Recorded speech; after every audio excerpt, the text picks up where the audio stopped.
우리 기독교 신앙은 이 땅에 오신 예수 그리스도를 하나님이라고 그렇게 고백하는 종교입니다. 여러분, 이 기독이라는 단어가 그리스도라는 단어 헬라어를 음역한 단어죠.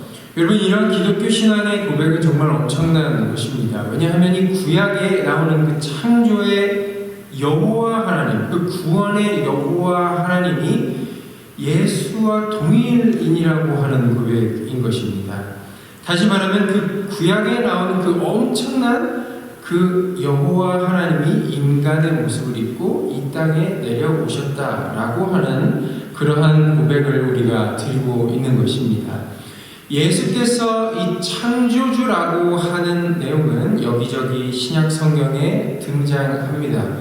여러분이 딱 생각할 때 직설적으로 표현한 성경이 혹시 기억이 나신다면 아마 요한복음 1장일 겁니다. 요한복음 1장에는 예수께서 말씀이신데 그 말씀이 어떻게 하셨습니까? 이 세상을 창조하신 존재라고 그렇게 말하고 있습니다. 공관복음서, 여러분 마테마가 누가복음을 공관복음서라고 하죠. Synoptic Gospels이라고 부르는데 이 공관복음서에는 그런 내용이 나옵니까? 안 나옵니까? 공관복음서는 약간 indirectly, 그러니까 약간 직설적이지 않고 간접적으로 그런 내용이 등장합니다.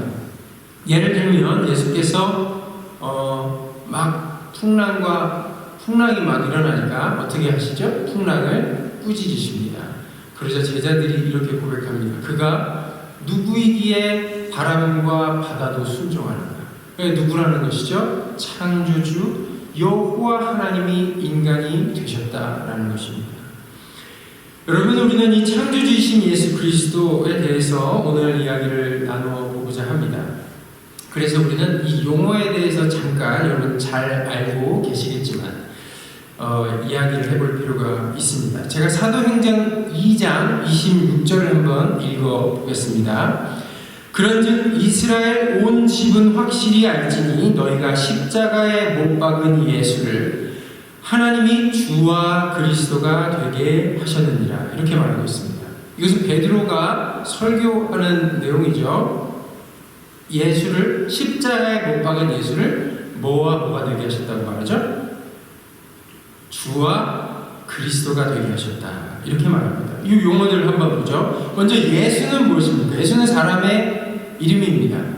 구약에는 조슈아 또는 여호수아라고 되어 있는 것을 음역한 것이라고 볼 수 있습니다. 여호와는 나의 구원이시다. 그러니까 예수라고 하는 말은 그냥 사람의 이름일 뿐이고 굉장히 흔했던 이름입니다. 사도행전 13장에 보면 바예수라고 하는 거짓 선지자가 등장합니다. 이 바예수의 바는 히브리어로 그 두에 붙어서 누구의 아들이라는 뜻이죠. 그래서 예수님께서 베드로를 부르실 때 바요나 시모나 이렇게 부르시죠. 요나의 아들 시모나라는 뜻입니다. 그러니까 바예수는 아버지가 누굴까요? 예수입니다. 우리가 믿는 그 예수님이 아니고요. 예수라는 이름은 그만큼 흔했다는 것이죠. 근데 이 예수가 누구셨다고요? 그리스도다. 첫 번째는 그리스도셨다. 이 그리스도는 히브리어로는 메시아입니다.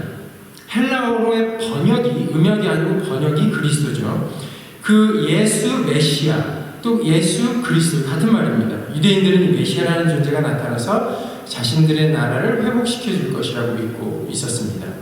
그러면 주가 되게 하셨다. The Lord, 헬라어는 Curious라고 되어 있습니다. 이 주가 되게 하셨다. 이 주는 무엇일까요? 여러분, 유대인들은 그리스도를 기다리고 있었지만 이방인들은 그러지 않았죠. 그래서 이방인들에게 사도행전을 보면 바울의 전도를 가만히 잘 살펴보면 바울은 각 도처에 다니면서 어디를 들어가죠? 회당을 들어갑니다. 회당에 들어가서 무엇을 계속 강론한다고 나오죠? 예수가 그리스도라고 강론합니다. 왜냐? 거기에 누가 있죠? 유대인들이 있으니까요. 그러나 유대인들이 아닌 이방인들에게 예수가 그리스도입니다 라고 말하면 뭐라고 할까요? 그리스도가 뭐예요? 먹는 겁니까? 이렇게 물어보겠죠. 그러니까 예수가 누구다? 주다. 이 주라고 하는 용어는 로마 황제에게 되어지는 칭호입니다.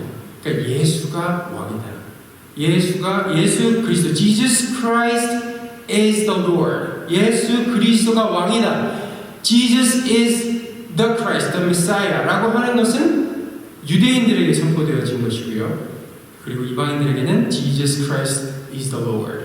왕이시고 그분이 이 시저 로마 왕이 황제가 아니고 예수께서 황제시고 왕이시다라는 선포가 되는 것입니다.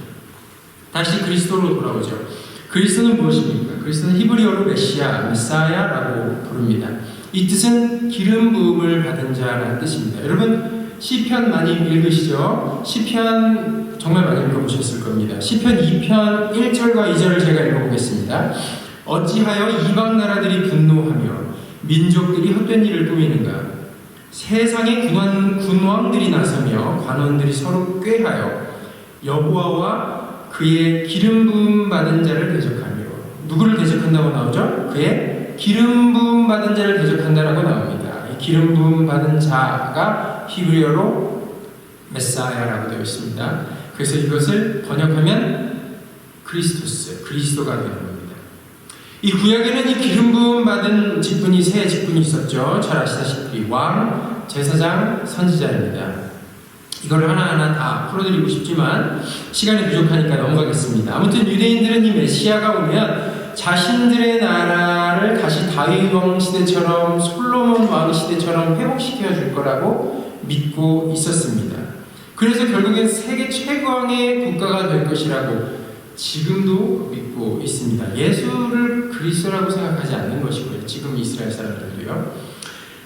그러면 이 메시아가 나타날 것이라고 믿기 시작했던 건 언제부터일까요? 나라가 회복될 것이라고 믿었으니까 당연히 나라를 빼앗겼을 때부터겠죠. 그래서 바벨론 포로기부터 생각이 되어집니다. 그래서 이 메시아가 오면 바벨론으로부터 우리를 구원해 줄 거라고 믿었고요. 그 다음 정권인 페르시아가 우리를 구원해 줄 것이라고 믿었고요. 그 다음 페르시아가 무너지고 헬라 문화가 알렉산더 대왕이 쳐들어옵니다. 여러분이 다니엘서 뒤를 보면 알렉산더 대왕의 이름도 나옵니다. 이 알렉산더 대왕, 즉 헬라 문화권으로부터 우리를 구원해 줄 거라고 믿고 있었고요. 그리고 예수님 시대였던 로마 정권으로부터 우리를 구원해 줄 거라고 믿고 있었습니다. 한번 읽어보시죠. 이거는 같이 찾아봤으면 좋겠습니다. 누가복음 24장입니다. 여러분이 잘 아는 엠마오로 가는 두 제자 내용입니다. 24장 16절부터 21절인데요. 제가 한 절 읽고 여러분이 한 절 읽고 그렇게 한번 해보겠습니다. 다 찾으셨나요? 네, 제가 읽겠습니다. 그들의 눈이 가리어져서 그인 줄 알아보지 못하거늘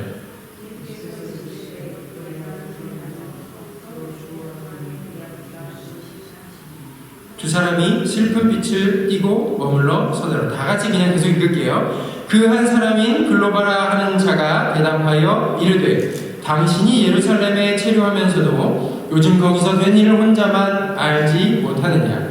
이르시되 무슨 일이냐? 이르되 나사렛 예수의 일이니 그는 하나님과 모든 백성 앞에서 말과 일에 능하신 선지자거늘 우리 대제사장들과 관리들이 사형 판결에 넘겨주어 십자가에 못 박았느니라. 우리는 이 사람이 이스라엘을 속량할 자라고 바랐노라. 이뿐 아니라 이 일이 일어난 지가 사흘째요. 자, 누가복음 24장에는 엠마오로 가는 두 제자의 내용이 나옵니다. 이 두 제자는 고민하고 있어요. 예수가 죽어버렸다. 예수가 누구일 거라고 생각했다는 거예요? 그리스도일 거라고 생각했다. 왜? 그리스도가 나타나면 어떤 일을 벌어질 것이라고 했죠? 우리는 이 사람이 이스라엘을 속량할 자라고 바라고 있었다는 거예요. 그러니까 이스라엘을 로마 정권을 전복시키고 이스라엘을 속량해서 세계 최강의 나라로 만들어 줄 것이라고 말했는데 이 존재가 십자가에 못 박혀 죽어버렸다는 거예요. 그러자 예수님께서 어떻게 하십니까? 야, 이 어리석은 자들아, 그리스도께서 구약 성경에 이미 죽으시고 사흘 만에 부활하실 것을 다 예견해 놨는데 구약 성경 제대로 못 읽느냐? 하면서 그 자리에서 길거리에서 풀어 주십니다. 그리고 함께 유하시면서 식사를 하게 됩니다. 예수님께서 축사하시고 떡을 떼자 예수님께서 사라지면서 그들이 그분이 예수, 부활하신 예수인 것을 알게 되죠. 그러자 그들이 이렇게 말합니다. 아까 길에서 성경을 풀어주실 때에 마음이 뜨겁지 아니하더냐. 그렇게 서로 이야기를 하죠. 여러분, 이들은 예수께서 어떤 그리스도라고 생각했습니까? 정치적인 그리스도로 생각했던 거예요. 이 세상을, 이 로마 정권을 정복시키고 이스라엘을 구원할 정치적 그리스도라고 생각했다는 것입니다. 여러분, 누가복음이 있으면 누가복음의 학원인 사도행전이 있죠. 같은 사람이 쓴 것입니다. 이 누가복음 학원이 사도행전의 1장에 여러분 아주 잘 아시는 내용이 나오는데, 여기서 부활하신 예수와 사도들의 마지막 접선이 일어납니다. 그때 예수께서 제자들에게 이런저런 말씀을 하셨는데 제자들이 이렇게 말합니다. 제가 읽어드리겠습니다. 사도행전 1장 6절입니다. 그들이 모였을 때에 예수께 여쭈어 이르되 주께서 이스라엘 나라를 회복하심이 이때입니까? 이렇게 물어봅니다. 여전히 부활하신 예수를 만났는데 그 예수를 여전히 어떻게 이해하고 있죠? 이스라엘을 회복시켜 주실 예수로 여전히 이해하고 있습니다. 그래서 예수님께서 답답해 하시는 거예요. 그러면서 때와 그런 건 니들이 알 바 아니고 오직 성령이 임하시면 너희가 권능을 받고 사마리아와 유대와 땅끝까지 내 증인이 될 것이다. 그리고 사도행전은 처음부터 끝까지 이 이야기로 연결이 되어져. 사마리아, 유다와 사마리아와 땅끝까지 복음이 전파되어지는, 그 땅끝은 로마죠. 로마까지 복음이 전파되어지는 내용으로 나오는 거예요. 그러니까 이 이스라엘 사람들은 예수가 부활하셨을 그때까지도 그저 정치적인 예수를 꿈꿔왔던 것입니다. 그러면 예수께서 실제로 이 땅에서 하신 일은 무엇일까요? 예수님께서 하신 일은 크게 두 가지라고 요약해 볼 수 있습니다. 첫 번째는 천국에 대해서 가르쳐 주셨습니다. 뭐에 대해 가르쳐 주셨다고요? 천국에 대해 가르쳐 주셨습니다. 그러니까 복음서를 계속 읽다 보면 예수님은 처음부터 끝까지 이 천국에 대해 얘기하신 거예요. 이 천국은 마태복음에만 나오는 단어죠. 그리고 누가복음, 마가복음에는 하나님의 나라라고 되어 있습니다. 그러니까 Kingdom of Heaven이라고 되어 있는 거는 이제 마태복음에는 나오고요. 그리고 마가복음, 누가복음에는 Kingdom of God, 하나님의 나라 이렇게 나와 있습니다. 유대인들, 마태복음은 유대인들에게 쓰였기 때문에 하나님이라는 단어를 쉽게 쓰지 않기 때문에 그것을 바꾼 것뿐이지 같은 말입니다. 요한복음에는 요한복음 3장 니고데모의 대화에서만 딱 두 번 Kingdom of God이라는 단어가 두 번 등장을 하여요. 그러니까 마태, 마가, 누가복음에는 예수께서 처음부터 끝까지 무엇을 말한다고요? 하나님의 나라에 대해서 말씀을 하시는 겁니다. 이 천국을, 하나님의 나라를 예수께서 말씀하셨을 때 1세기 유대인들은 어떻게 들었을까요? 아까 말씀드렸죠. 이스라엘이 다시 최고의 나라가 되게 하는 그런 나라로 이해했던 겁니다. 그러니까 메시아라고 하는 인물, 메시아로 보이는 어떤 기적을 일으키는 한 인물이 나타났는데 그 인간이 하나님 나라를 이야기한다. 얼마나 기대했겠습니까? 로마를 뒤집어버리고 드디어 우리가 세계 최강의 국가가 되는구나. 이 분만 따라가면 그렇게 될 수 있겠구나. 그러나 예수님께서는 천국, 하나님 나라를 그렇게 이해하신 적이, 그렇게 가르치신 적이 없습니다. 그러면 하나님 나라는 무엇입니까? 아주 간단합니다. 태초에 하나님이 만드신 이 세상의 원형의 상태, 즉 하나님의 말씀과 가치가 이 세상의 지배적 구조가 되는 공간입니다. 그러니까 하나님 나라의 정반대의 개념은 로마 정권이 아닌 것입니다. 그럼 하나님 나라의 정반대의 개념은 무엇입니까? 누구의 나라입니까? 인간의 나라입니다. 그러니까 즉 내가 인생의 주인이 되어서 인간이 사회의 주인이 되고, 인간이 나라의 주인이 되고, 인간이 나의 주인이 되고, 인간이 가정의 주인이 되고, 인간이 교회의 주인이 되고, 인간이 세상 모든 것의 주인이 된 그 모든 나라를 전복시키려고 하는 것이 바로 하나님 나라의 개념입니다. 우리는 이러한 나라를 인간의 나라라고 부릅니다. 하나님의 나라가 아닌 정반대의 나라, 인간의 나라입니다. 이것은 끊임없는 다툼이 있습니다. 그리고 이 나라가 움직이는 동기는 욕심과 정욕입니다. 죄와 어둠과 슬픔이 가득하고 자기 폭력적이며 자기 우상적이며 자기 파괴적인 공간입니다. 겉으로는 번지르르해 보일지 몰라도 탐욕으로 인한 몰락과 파멸만이 기다리는 그러한 공간입니다. 그러나 예수께서 꿈꾸셨던 하나님의 나라는 어떤 곳일까요? 이스라엘 사람들처럼 단순히 이스라엘이 최고의 나라가 되는 나라일까요? 그렇지 않았습니다. 예수님께서 말씀하신 하나님 나라는 이 세상이 하나님 말씀 한마디에 어떠한 조건도 붙이지 않고 철저하게 순종하고 그대로 되어지는 나라입니다. 즉 혼돈하고 공허한 이 세상이 하나님의 말씀이 선포되어질 때에 어둠이 물러가고 질서가 잡히고 공허와 빈 곳이 다시 원래대로 새롭게 되어지는 세상입니다. 그 나라에는 신이, 우리가 만든 그 여호와 하나님이 지배자가 되어지는 공간입니다. 신이 왕이 되시기 때문에 그것은 두려움이 없습니다. 가난이나 공포가 없습니다. 삐뚤어지거나 그릇된 것이 없습니다. 우울함이나 미움이나 배신감, 복수심이 없습니다. 남을 향한 질투나 비난, 거짓이나 불신이 없습니다. 깊이 파인 골짜기나 산처럼 우뚝 솟은 것도 없습니다. 사막에 샘이 생기고 강이 만들어지는 공간입니다. 메마른 우리 마음에 촉촉한 은혜의 단비가 내려지는 공간입니다. 열등감이나 차별, 편견이 사라지는 공간입니다. 여러분, 어떻게 이러한 하나님의 나라가 펼쳐질 수 있겠습니까? 바로 창조주이신, 바로 하나님이신 예수 그리스도가 그 공간의 주인이 되기 때문입니다.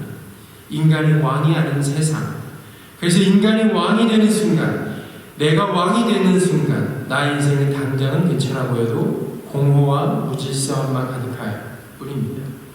그러나 창조주이신 예수 그리스도께서 우리 안에 거하셔서 그분이 왕이 되시는 순간 우리의 인생은 내가 주인된 자리에서 내려오고 온 땅의 주인이시며 질서의 주인이시자 의의 주인이시며 구원의 주인이신 하나님 앞에 나의 모든 주권을 내려놓는 나라, 나의 정권이 전복되어지는 그 나라가 바로 예수 그리스도께서 꿈꾸셨던 하나님 나라인 것입니다. 저는 이러한 나라가 여러분의 삶에, 여러분의 마음에 펼쳐지시기를 진심으로 축원합니다.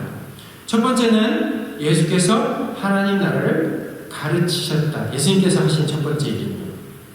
두 번째 일은 무엇일까요? 하나님 나라가 어떻게 이 땅에 실현될 수 있는지를 몸소 보여주셨습니다. 어떻게 보여주셨을까요? 철저한 순종을 통해 보여주셨습니다. 그것을 우리는 십자가라고 부릅니다. 예수님께서 마지막 십자가를 지시기 전 겟세마네 동산에서 기도하시면서 두려움과 고통의 몸서리를 치십니다. 그럼 하나님께서 이렇게 부탁드립니다. 하나님, 이 잔을 좀 치워주십시오. 할 수만 있다면 내가 이 고통에서 벗어날 수 있게 해주십시오. 그러나 이렇게 말씀드리죠. 그렇지만 내 뜻이 아니라 하나님의 뜻이 이루어지게 도와주시옵소서. 하나님이신 예수 그리스도조차도 자신의 뜻을 관철시키지 않고 그 주인된 자리를 철저하게 하나님 앞에 내려놓으심으로써 십자가를 지신 사건, 그것이 예수 그리스도께서 어떻게 이 땅에 하나님 나라를 이룰 수 있는지 보여주신 사건입니다. 철저한 순종, 하나님 앞에 나의 보장된 것, 나의 삶에 내가 원하는 방향과 안정된 삶을 내려놓고 오직 하나님만이 내 인생의 주인 되게 하시는 것이 십자가의 길인 것이죠. 이러한 순종을 통해서만 하나님 나라가 이루어질 수 있는 것입니다. 다시요, 예수님께서 하신 첫 큰 두 가지를 요약하면 첫 번째는 하나님 나라가 어떠한 것인지 가르쳐 주셨고요. 그것을 어떻게 이루어 주실 수 있는지 오직 하나님 앞에 철저한 순종을 통하여 이루어질 수 있다는 것을 우리에게 보여주셨습니다. 여러분, 우리가 크리스천으로서 예수를 따른다고 하는 것은 무엇입니까? 내 인생을 통해서 내 재산을 쌓고 내 DNA를 가지고 있는 내 자식을 이 땅에 잘 퍼뜨리는 것이, 즉 인간의 나라를 세우는 것이 아닙니다. 크리스천은 하나님의 그 영원한 나라를 나의 인생의 순종을 통해 세우는 것이 인생의 목표로 삶은 그런 존재가 되는 것이 바로 크리스천입니다. 여러분, 오늘 본문 말씀을 아주 짧게 잠깐 보고 마치도록 하겠습니다. 여러분, 부활하신 예수님께 십자가를 지시고 부활하신 예수님께서 요한복음에 보면 제자들 앞에 나타나십니다. 그리고 오늘 본문 말씀을 말씀하시죠. 네, 감사합니다. 자, 읽어보겠습니다. 시작. 이 말씀을 하시고 그들을 향하사 숨을 내쉬며 이르시되 성령을 받으라 하며. 여러분, 성령을 받으시기를 주님의 이름으로 축원합니다. 그런데 여러분, 성령을 받으라 그냥 이렇게 하면 되는데 왜 숨을 내쉬며 이러셨을까요? 제가 답답하니까 한숨. 1번 답답하니까 한숨 쉬신 것이다. 2번 뜻이 있다. 당연히 2번이죠. 네, 부활하신 예수님께서는 그냥 성령을 받으라 하지 않으시고 숨을 내쉬며 그렇게 성령을 받으라 말씀하셨습니다. 여러분, 70인역이라는 성경책이 있습니다. 들어보셨죠? 70인역이라는 성경책은 기원전 약 300년경에 히브리어로 쓰인 구약 성경을 헬라어로 번역한 코인의 그릭이라고 하는 가장 저작권에 있어서는 가장 기본적인 성경이 코인의 그릭이라고 하는 걸로 쓰였는데요. 이 헬라어로 바꾼 번역한 책입니다. 그게 70인역이에요. 그러니까 뭐라고요? 헬라어 버전 구약 성경입니다. 그러니까 예수님 시대에는 이 헬라어 버전이 구약 성경이 읽혀지고 있었던 시기예요. 이 번역된 헬라어로 번역된 이 성경 창세기 2장에 보면 인간에게 하나님께서 코에 생기를 불어 넣으시죠. 그러니까 인간이 생명이 되었다. 이렇게 나옵니다. 근데 이 코에 생기를 불어 넣으셨다. 다시 말하면 숨을 불어 넣으셨다라고 하는 이것이 영어로는 aorist라고 하는 부정사라고 부르나요? 한국말로는 형태 3인칭 단수 형태를 쓰고 있는데 이게 에네부세센이라는 단어를 씁니다. 그러니까 그가 숨을 내쉬었다라는 뜻입니다. 근데 재미있게도 예수님께서 숨을 내쉬며 가라사대는 정확하게 동일한 동사를 사용하고 있습니다. 숨을 내쉬며 이르시되 에네부세센, 그가 숨을 내쉬셨다. 그러면서 말씀하셨다. 성령을 받아라. 인간은 신을 잃어버렸습니다. 그리고 그 안에는 공허와 불안, 두려움, 먹고 살기 위한 애씀과 무질서함에 잡혀 살게 되었습니다. 신의 숨결은 떠나버렸고 어둡고 공허한 상태가 되어버렸죠. 끊임없는 공허에 몸부림을 치는 존재가 된 우리 인간인 것입니다. 그러나 모든 것을 마치시고 하나님 나라가 어떤 것인지 그리고 어떻게 하나님 나라를 이루는 것인지 몸소 보여주신 그 예수 그리스도께서는 부활하셔서 창조주이신 그분이 우리에게 다시 찾아오셔서 이렇게 말씀하십니다. 이제는 때가 되었다. 숨을 내쉬며 가라사대 성령을 받으라. 이 성령이 여러분 안에 있으시면 바로 성령이 그 하나님이 여러분의 주인이 되어 주시는 것입니다. 예수께서는 그 원형의 그 인간이 원래 창조되었던 그 원형의 그 인간을 우리에게 다시 만들고자 하셨던 것입니다. 여러분, 그리스도인으로서 창조주이신 하나님인 예수 그리스도를 여러분 안에 모시기를 축원드립니다. 그리고 그분이 주신 성령을 선물로 받으시기를 축원드립니다. 여러분의 두려움과 원망, 때로는 철저한 공포와 무질서함이 오직 성령이 여러분 안에 오심으로써 모든 것이 사라지고 오직 주권자이신 예수 그리스도 앞에 여러분의 삶이 전복되어져서 그분이 여러분의 왕이 되시고 그리고 그분이 여러분의 창조주가 되시기를 주님의 이름으로 축원합니다. 그럴 때 여러분의 나라, 여러분의 삶에, 여러분의 마음에, 여러분의 교회에, 여러분의 가정에 하나님 나라가 임하실 것입니다. 여러분, 하나님 앞에 철저한 순종을 통해 여러분의 삶이 하나님을 주권자로 모시는 그러한 삶이 되시기를 주님의 이름으로 축원합니다. 잠깐 기도드리시겠습니다.